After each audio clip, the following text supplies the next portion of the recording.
নমস্কার, আমি বন্দনা। আমার কিচেনে আপনাদের সবাইকে স্বাগত জানাই। আবারও এসে হাজির হয়েছি শীতের মটর শাকের একটি রেসিপি নিয়ে। শীতকাল চলে গেলে এই মটর শাক আর পাওয়া যায় না। শাক আমি কচি দেখে আগা আর পাতা বেছে নিয়েছি। পরিষ্কার করে জল পাল্টে পাল্টে 4-5 বার ধুয়ে নিয়েছি। এবার আমি শাক কুচি করে কেটে নেব। শাক আমি কুচি করে কেটে নিয়েছি, আর ধোয়ার প্রয়োজন নেই। 3 চামচ রিফাইন্ড অয়েল গরম করে নেওয়ার পর দিয়ে দিলাম সামান্য পরিমাণে গোটা জিরে, আর দিয়ে দিলাম 3টে কাঁচা লঙ্কা। কাঁচা লঙ্কা অবশ্যই চিড়ে ব্যবহার করবেন, কখনোই গোটা ব্যবহার করবেন না, তেল ছিটকাবার সম্ভাবনা থাকতে পারে। জিরে কাঁচা লঙ্কা ভেজে নেওয়ার পর দিয়ে দেবো মটরের শাক। আপনারা চাইলে শিম, বেগুন, ইচ্ছে অনুযায়ী সবজিও অ্যাড করতে পারেন। আমি আর সবজি ব্যবহার করছি না, বড়িরও ব্যবহার করতে পারেন। আমার কাছে বড়ি শেষ হয়ে গেছে।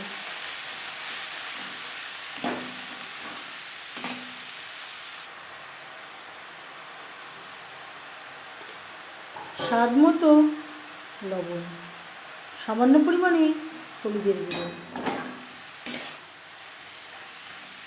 হলুদের ব্যবহার নাও করতে পারেন। ব্যবহার করা বা না করার জন্য স্বাদের মধ্যে কোনো পার্থক্য হবে না।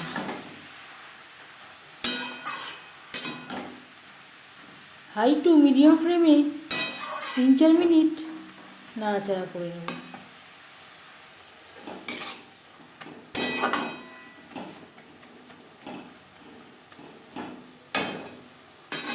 চার 5 মিনিট নাড়াচাড়া করে নেওয়ার পর গ্যাসের ফ্লেমটাকে লোতে করে দেব।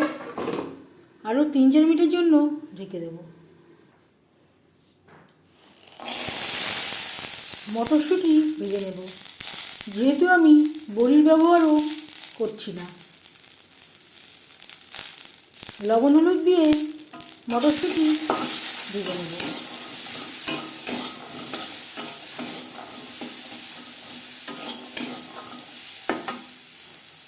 যদি আপনারা সবজি ও বড়ির ব্যবহার করেন তাহলে মটরশুঁটি অ্যাড নাও করতে পারেন।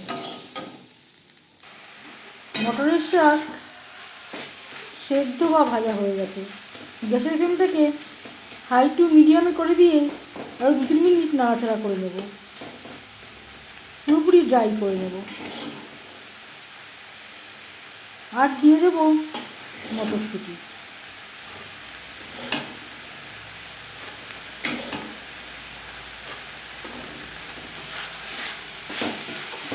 মটরশুঁটি শাকের সাথে বেশ ভালো করে মিক্স করে দেবো।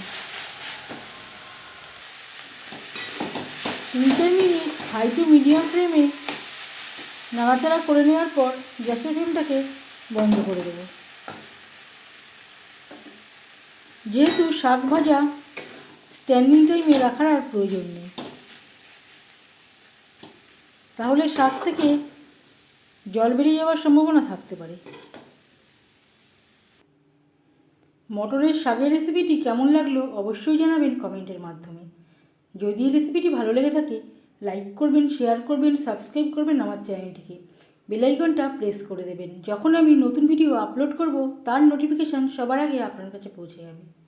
আপনারা সবাই অনেক অনেক ভালো থাকবেন। এই ভিডিওটি দেখার জন্য ধন্যবাদ।